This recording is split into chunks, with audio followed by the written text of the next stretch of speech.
At sino sa inyo ang uulit pang mag-camp? Sa Boracay.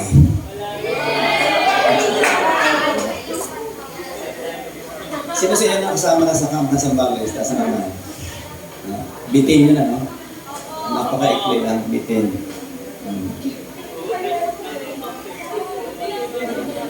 Dati-dati po yung mga camping namin ay meron sa Laguna, meron sa Montalban, at sa iba't ibang lugar. Pero ngayon ay dito muna tayo sa malapit. Pero darating ang panahon na tayo ay medyo lalayo na ng kaunti. At saka may ipagkaloob ng Panginoon. So, ang ating topic ngayon ay nasa dulo na tayo. So, ang ating pong title ay A Real Champion Reaps Rewards Now and Forever. Yan po yung ating topic number 11. Kasi po yung ating topic sa hanggang 12 po ito. Yung ating pong speaker ngayon ay hindi po nakarating. Dahil po merong problemang pisikal. So, dahil sa wala siya, pagka ganon, ang sasalo, yung magsasalo, katulad na halimbawa, Sister Sally, pag may inassign siya at hindi nakapag-speak, ay kailangan siya. So, ganun po talaga. Ang nagbibigay ng assignment, kapag wala yung binibigyan, siya po ang tumatayo. So, a real champion reaps rewards now and forever. Sino sa inyo ang nakakilala kay Heidelin Diaz? Hindi ko alam kung kamag-anak ni si Heidelin Diaz. Ano po? So, sino si Heidelin Diaz?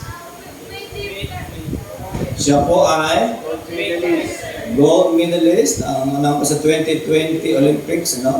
Siya ay nabigyan ng gold medal sa Olympic.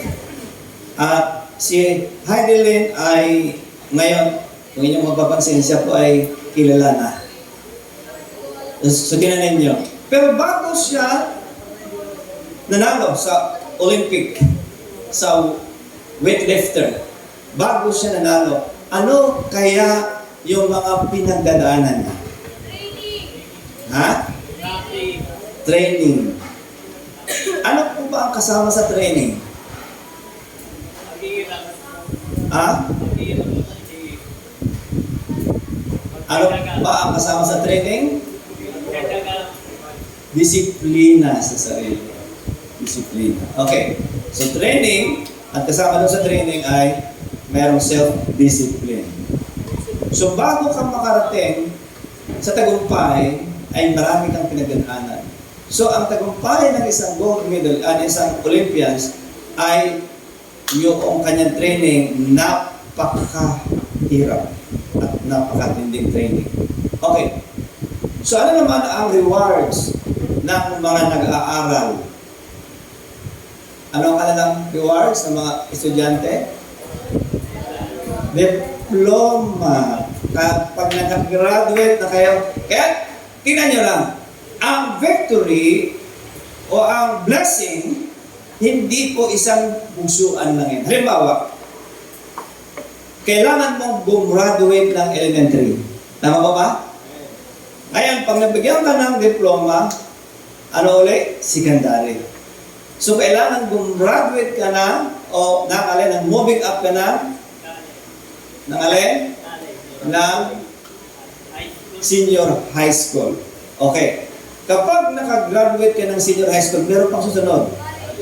College naman. Kaya, kung itong titingnan, ang tagumpay, ang victory, ang reward na tatanggapin natin, ay hindi po isang bugsuan lang, kundi ito ay gradual, unti-unti, habang tumatagal, pataas ng pataas ang ating level. So, ang diploma ng isang mag-aaral ay yun ang rewards na kanyang tatanggapin. Okay. Ano naman ang rewards na natatanggap ni Heidelin Diaz? karangalan niya sa kanyang pamilya, karangalan ng ating bansa, ano pa? Salapi. Dahil mula nung siya ay nag-champion, siya ay marami ng pera. May reward na ibinibigay sa kanya ang government dahil sa kanyang ginawa. Ano pa? Bukod sa dumami ang kanyang pera, nakilala tayo at nakilala siya at ang kanyang pamilya. Ano pa? Ano pa? Si Heidelin ko ay na-promote sa kanyang kalagayan. Financially, siya ay marami ng pera. Ano pa? Siya ay kilala sa buong mundo. Pero bago nangyari yun, maraming hirap ang kanyang pinagdadaanan. Sa isang estudyante, bago kayo makagraduate ng college, marami kayong mga pinagdadaanan. May mga time na wala kayong pamasahe. Sino sa inyo naka-experience dito na walang pamasahe? Okay. Kapag wala ba kayong pamasahe, ano ginagawa nyo? Hindi na kayo nag-aral o naglalakad kayo papunta sa school? Sino rito ang nakapaglakad papunta ng school? Sino sa inyo rito ang kahit may sinat siya, pumasok? Alam nyo, doon natin makikita ng isang estudyante na determinado, kahit may dinaramdam, nagpapatuloy pa rin. So, sino sa inyo rito ang hindi nakabayad ng tuition fee? At hindi naka-enroll o hindi nakakuha ng exam? Meron ba rito? Hindi nakabayad sa school. Meron ba? Sino sa inyo rito ang nagbibigay madalas ng promi? Ano yung promi? Promissory note. Bakit? Kasi wala kang pambayad. Promi muna. Sino sa inyo rito ang sinabihan ng kanyang magulang, tumigil ka na kaya sa pag-aaral mo? Meron ba rito? Ayan.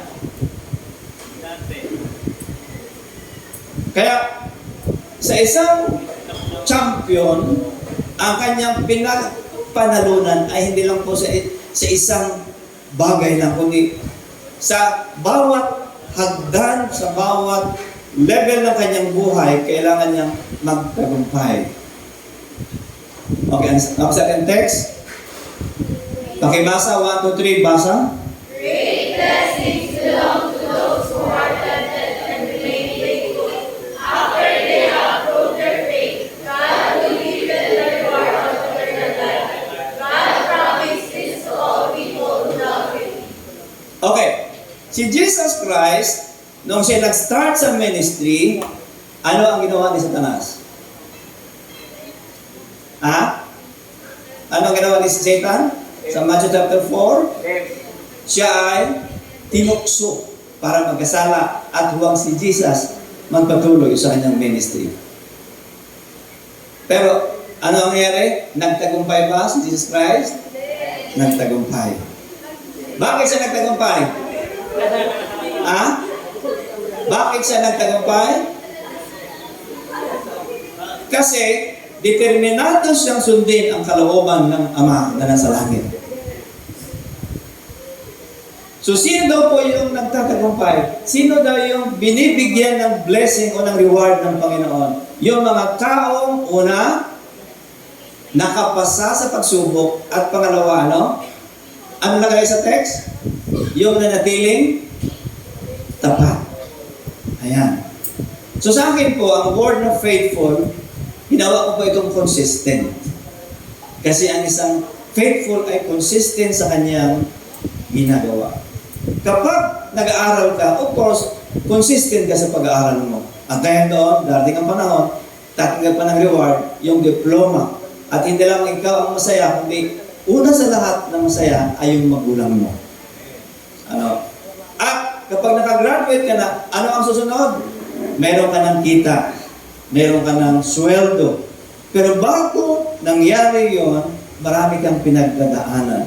Naging consistent ka. Naging faithful ka. Kaya kung tayo ay naging faithful sa ating ginagawa, lalo na sa ating relasyon sa Panginoong Jesucristo, tayo ay magtatagumpay sa bawat araw ng ating buhay. Kasi po, ang Ang labanan wala dito. Ang labanan nasa labas.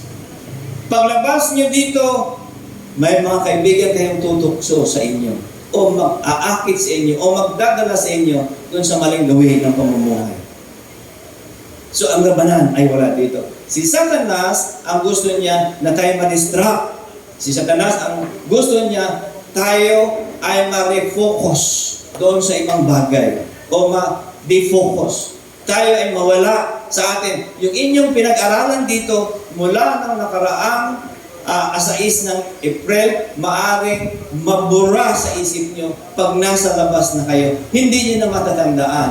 At darating si Satanas, magpadala siya ng mga tao, ng mga kaibigan ninyo, kaklase ninyo, kapitbahay ninyo, para ikaw ay dalhin sa buhay na nakapagbibigay ng sakit ng kalooban ng Diyos. Okay, yung reward ngayon. Kasi po sa ating relasyon sa Panginoon, sa ating journey as a Christian, meron pong reward ngayon at merong reward sa panghinaharap. Ano ang ating reward na tinatanggap ngayon? So, a real champion reaps reward of maturity and completeness. So, tayo ay nagpapatuloy sa ating takbuhin. Ano yung ating takbuhin? Ang ating hangarin ay makilala ang Panginoong Kristo at tayo ay dumating sa stage of maturity. So, ano ang ugali ng mga taong immature? Sila ay iyakin. Pagdating sa problema, sila ay sumusuko. Pero ang mga taong mature sa kanilang pananampalataya, hindi yan sumusuko. Lumalaban yan. Bakit? Kasi naunawaan niya na ang kanyang kasama ay ang Panginoong Kristo na nagsasabi sa kanya sa aklat ng Exodus, "My battle is mine." Ang sabi ng Panginoon, "I will fight for you." Anumang labanan sa buhay po natin, ibigay natin sa Panginoong Kristo. At kapag ibigay natin sa Kanya, tiyak magtatagumpay tayo sapagkat Siya ang nagsabi, "I will fight for you." Hindi po tayo nakikibaka. Kung inyong mapapansin, ang bayang Israel, nagtatagumpay sila kapag kasama nila ang Panginoon. Sa labanan, kapag sila ay maraming mga kalaban at mas marami pa kaysa kanila, ang ginawa ng Panginoon, nagpapagulong siya ng mga malalaking bato na galing sa bundok at tumama sa mga kalaban nila. At sa pagtama, nagkakamatay ng mga kalaban. Bakit? Kasi si Lord ang nakikipaglaban sa kanila. So as long as ang Panginoon ay kasama natin, as long as ang ating mga problema, ang ating mga battle sa buhay ay binibigay natin sa Diyos, Siya ang makikipaglaban. Siya po ang nauna. Ito po ang nangyayari. Halimbawa, halika rito. Tignan na lang. Pagdating sa labanan, ito po ang ginagawa natin. Halimbawa, si Stephen ay si Jesus Christ. Halimbawa. So pagdating sa labanan, ano ang ating ginagawa? Lord, bahala ka na. Ikaw na ang makikipaglaban. So si Lord ang huwag ka ba nang alis? Laban, hindi ba ba? Bakit? Hindi natin kaya. Hindi natin kayang gapiin ang mga battle sa buhay. Pero si Lord, kaya niya. Kaya, tinan niyo mga kapatid, maraming nasa mental hospital, maraming mga nag-suicide, maraming mga nagpapakamatay. Bakit? Depressed sila. Bakit depressed sila? Kasi kinakarga nila ang mga problema hindi na kayang batiin.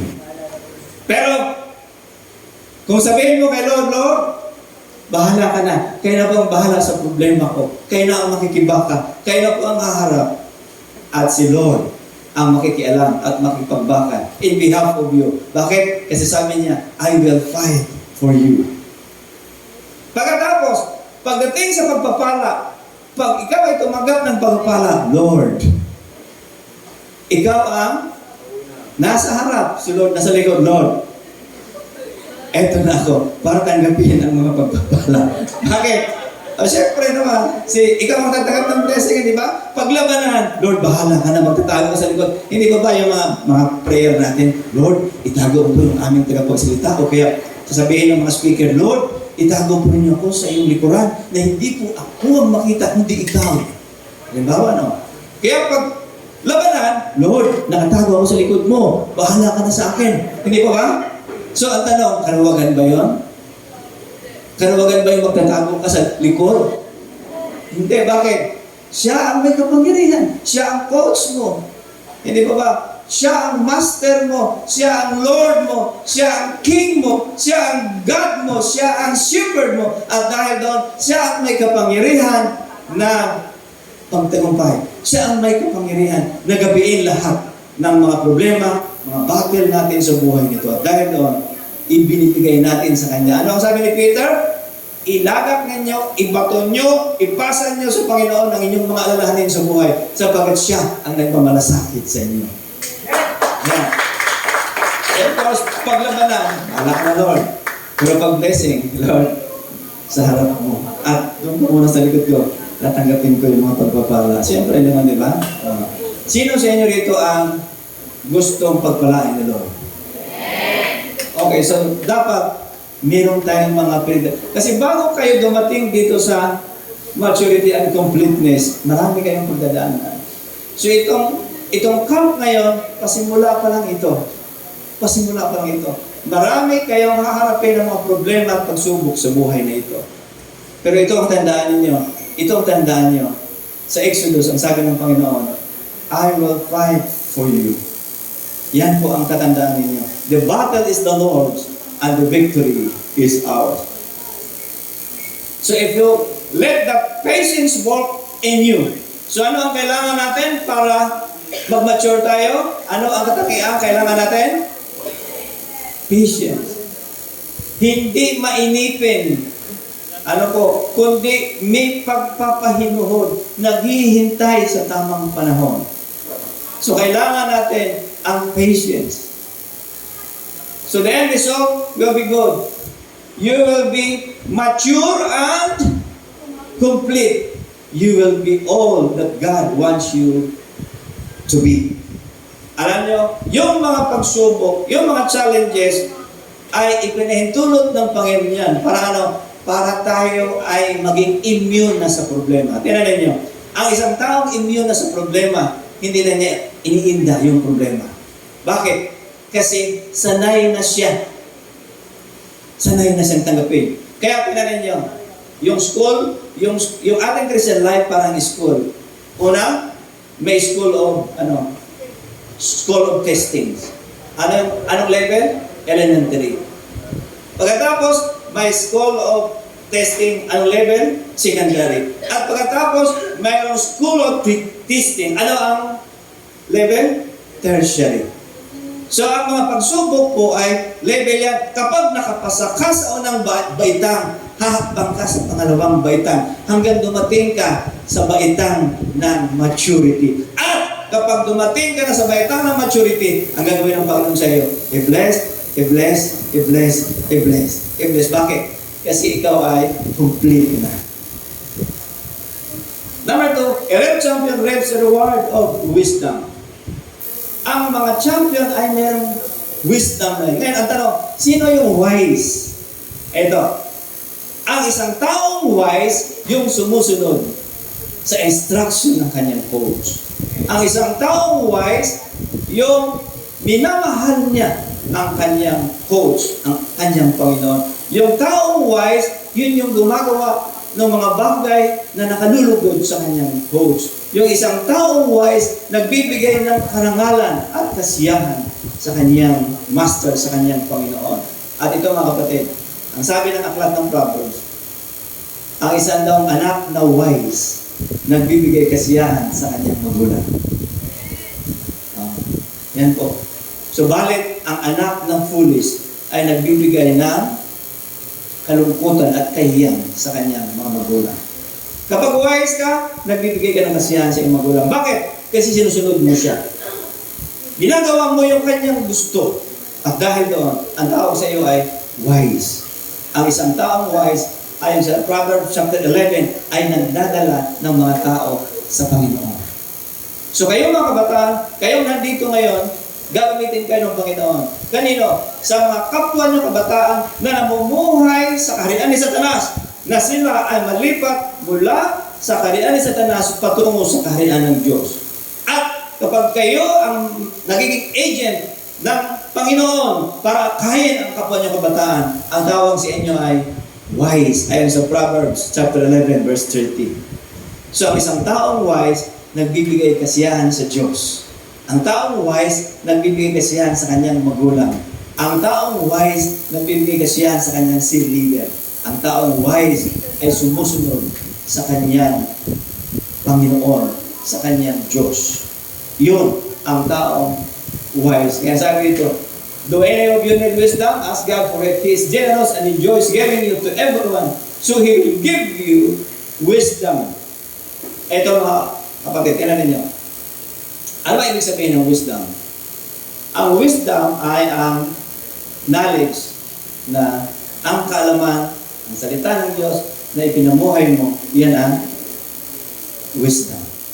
Halimbawa, sinabi ng Panginoon, ibigin mo ang iyong kaaway. Sino siya dito ang may takay na ibigin niya ang kanyang kaaway? Wala pa rito? Ayun, si Bana. Bana, maganda ka, darating ang kaaway mo. Ngayon, kaya ba natin to? Hindi. Pero, ano sasabihin mo? Lord, kaya ko ito. Bakit? Ikaw ang magbibigay sa akin ng lakas para mahalin ko ang aking kaaway. So, paano bang mahalin ang kaaway mo? Ipanalangin mo siya ng pagpalain ng Panginoon. Ayan. So, real champion reaps the reward of riches and humility.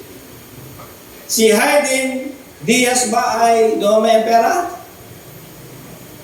Dumami ang pera. Pero bago nangyari yun, ang kanyang katawan ay bugbog. Kasi mula pa nung siya ay nagsimula mag-practice, mag-training, ang bigat-bigat, ilang kilo yung kanyang binubuhat? Ha?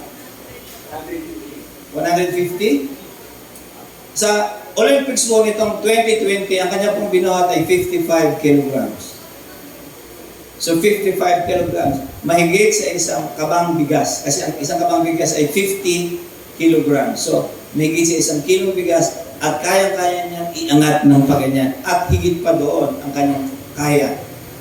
Pero, ilang kilo ba si Hayden Diaz? Alam niyo, mahigit lang siyang 50 kilos. Pero nabubuhat niya yung mabibigat.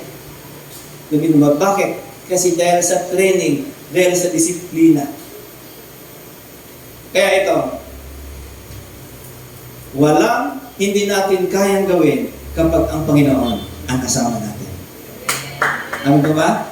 Hindi natin kayang gawin kapag kasama. Anong sabi ni Paul? I can do all things through Christ who gives me strength. So lahat ng bagay, magagawa natin. Bakit? Tayo bang gagawa? Hindi. Through Christ who gives us strength. So ang Panginoong Kristo ang nagbibigay sa atin ng lakas na magagawa natin yung mga bagay na hindi kayang gawin ng tao. So believers who are rich should be glad when bad things happen that humble them. So ang mga taong mayaman, alam niyo ba, bago sila yumaman, ang daming mga bad things na pinagdadaanan niya. Ang mga taong mayaman, bago sila yumaman, ang daming mga problema ang pinagdadaanan niya. At halos sila ay makulong dahil sa utang nila sa bangko. Tignan niyo si Henry C. Bago yan yumaman, katakot-takot na sakit ng kalooban ang kanyang naranasan. Minsan, siya ay nag-shine doon sa harap ng Mercury Drugstore. At ang ginawa ng Mercury Drugstore, pinaalis siya doon. Huwag ka dito sa harap ng Mercury Drugstore. Doon ka mag-shine ng sapatos. Bawal dito. Kaya mula noon, hindi po ba masakit yung naghanap buhay ka, pagkatapos bigla kang palayasin kasi ayaw nilang nasa harap ka ng tindahan nila?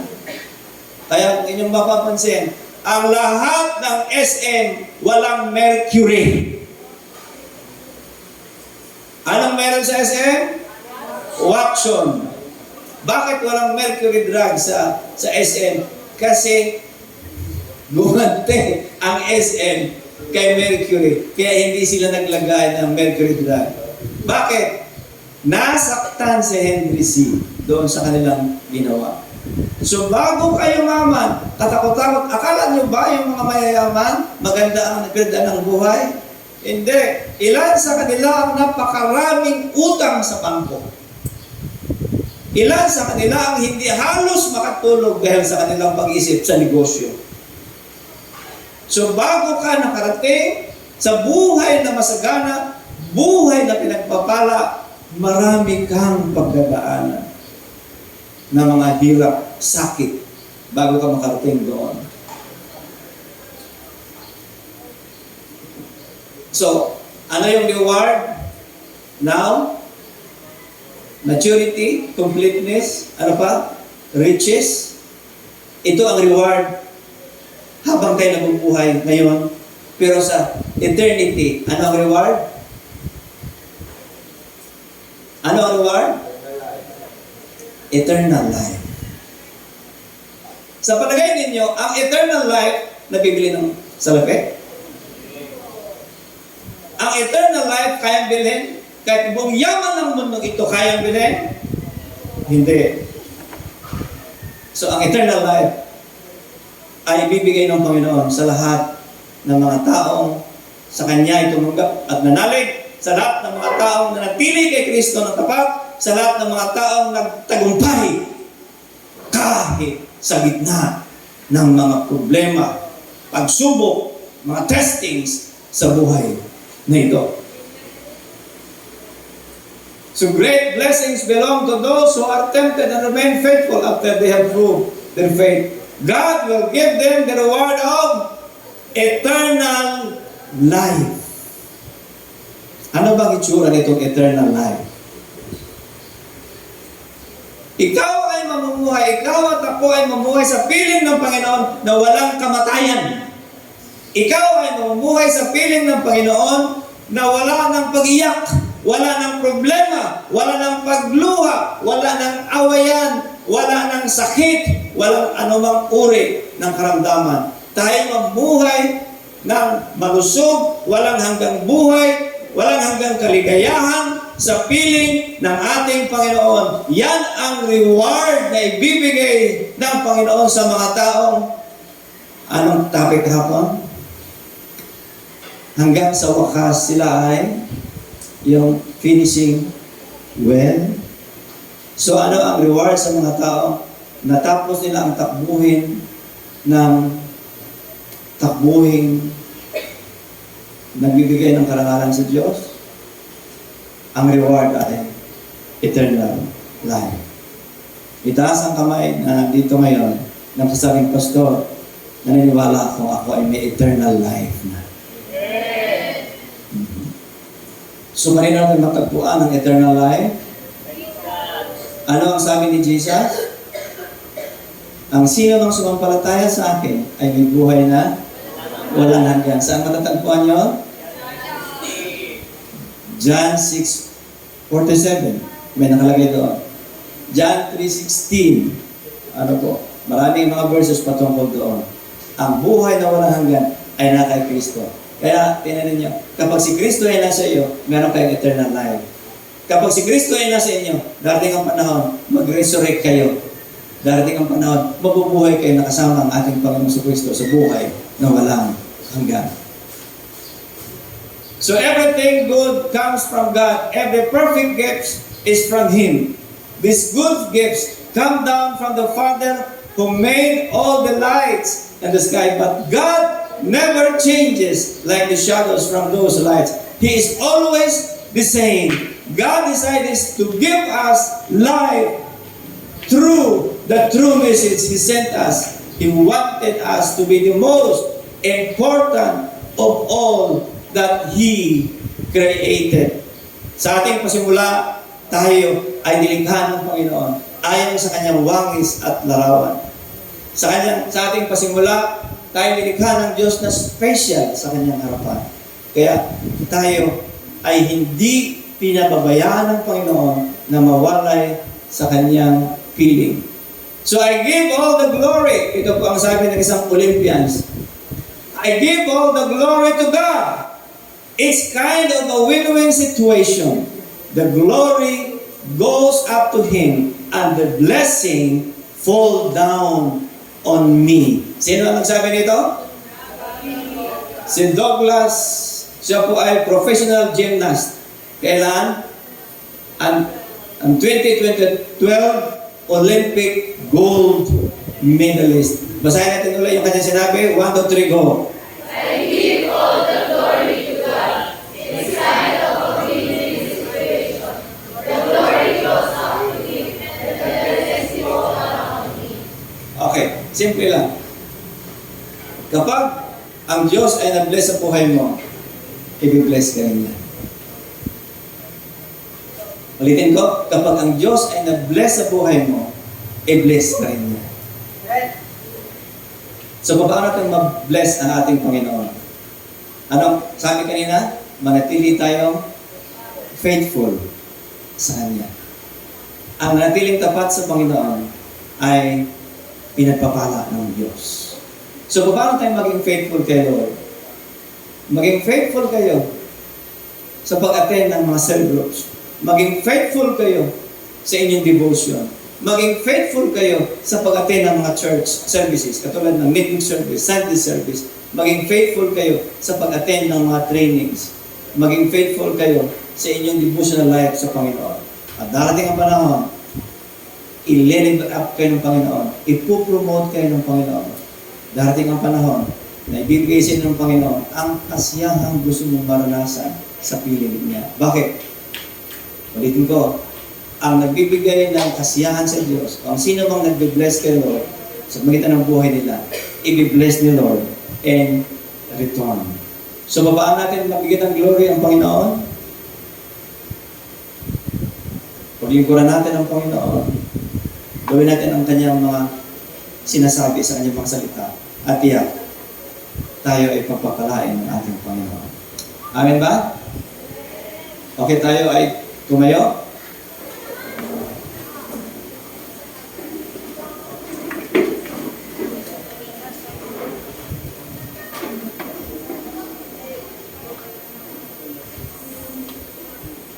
Sino po ang nagwagi kagabi sa inyong presentation? Itaas ang kamay, yung mga nagwagi kagabi.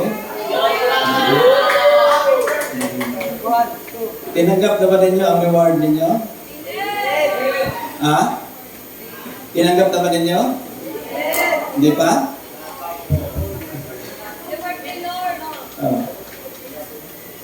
Pero bakit kayo nagwagi? Ha? Bakit kayo nagwagi? Kasi, ano ang ginawa ninyo? May ginawa ba kayo? Wala? Meron. Okay, ibig sabihin, pag meron tayong ginagawa for the glory of God, may tatanggapin tayo reward. So, kagabi, sinabi ko sa inyo na kung ako ang tatanungin, kayong lahat ay panalo. Bakit? Kasi meron naman kayong effort na ginawa eh. At maganda yung presentation niyo kagabi kasi variety. May sayaw, may drama, at may kanta. Ayan, so nakakatuwa yung presentation niyo kahit maiksi lang yung inyong preparation. Pero natutuwa kami. Pero wala kayong tanggapin ng anuman kung wala kayong ginawa. Ganun din sa kingdom ng Lord. Meron tayong tatanggapin na pagpapala kapag tayo ay meron gagawin. Ang reward ng panalangin ay kapag sinagap ng Diyos ang ating mga panalangin. Ang reward ng paglilingkod sa Diyos kapag tayo ay naglilingkod sa Diyos ng tapat, tayo ay pinagpapala. So lahat ng bagay na ginagawa natin ng alang sa Panginoon, may karampatang reward. So ano ang ating gagawin? Paglabas natin dito, be consistent. Sabihin mo sa iyong kagabi, be consistent. Okay. Saan tayo magpapatuloy? Sa relasyon natin sa Panginoon. Saan tayo magpapatuloy? Sa ating devotional life. Saan tayo magpapatuloy? Sa ating church life. Sa ating sa mga trainings. Magpapatuloy tayo para ano? Para matanggap natin ang gantimpala na ibibigay ng Diyos sa mga tao nagpapatuloy in spite of.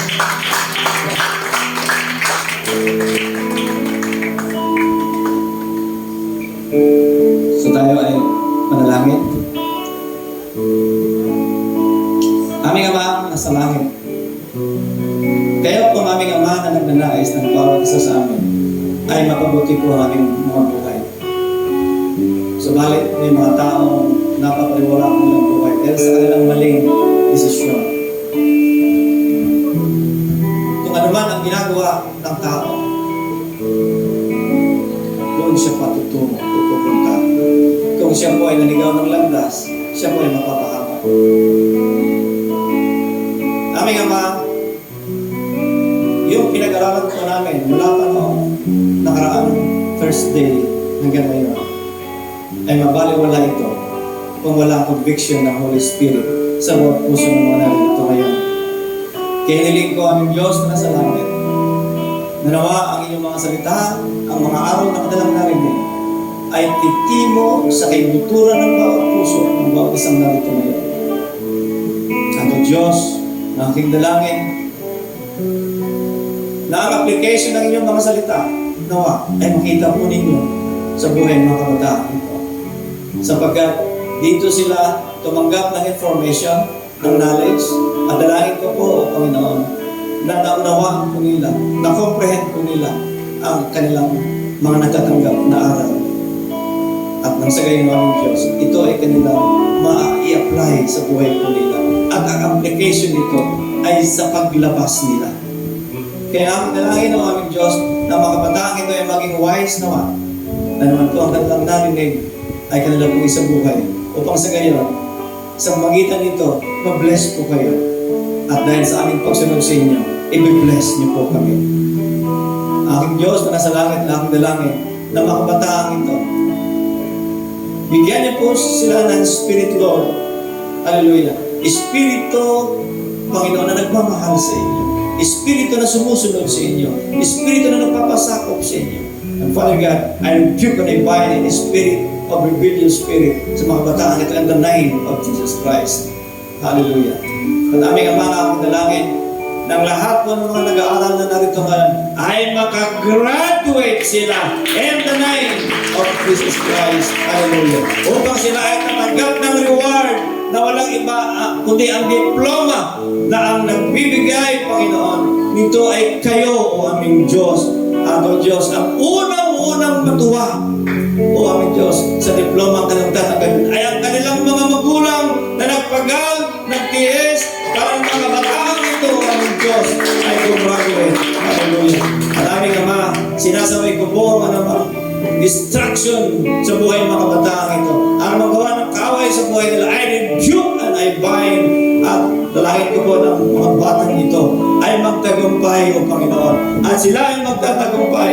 Ikaw ang kanilang kasama. Kaya huwag niyo po silang pamamayaan. Huwag niyo hayaan na maagaw sila ni Satanas, O aming Diyos na dalangin, na sila ay magpatuloy sa pagkakilala sa iyo. At sa lahat ng mga kabataan na nandito ngayon, ang aming dalangin, O Panginoon, na silang lahat, O aming Diyos, hallelujah, ay iligtas po ninyo sa anumang gawa ng kaaway. In the name of Jesus Christ, hallelujah. At ang aming dalangin, O Panginoon, na mga kabataan ito ay bigyan niyo po sila ng pusong naghahanap nang makilala po kayo, Panginoon. Makilala kayo at mapaglingkuran kayo, aming Diyos. Maraming Ama na nasa langit, ang aking dalangin ng mga kabataan ito, Panginoon. Hallelujah. Ay gamitin ninyong instrumento, kasangkapan, upang mga kabataan ito ay magamit po ninyo para maraming mga kabataan maakay mula sa karyan ni Satanas patungo sa inyong karyan. Hallelujah. Gamitin niyo po ang mga kabataan. I-empower niyo po ang mga kabataan ito by the power of the Spirit. Itaas ng inyong kanang kamay. Father God in heaven, ang lahat ng matagtaas na kamay. Father, hallelujah, I declare, hallelujah, prosperity, success sa mga kabataan ito, Panginoon. And Lord God, hallelujah, I declare, Lord God, your anointing, your spirit, be upon them to lead them, to guide them, O God, hallelujah, in the name of Jesus Christ.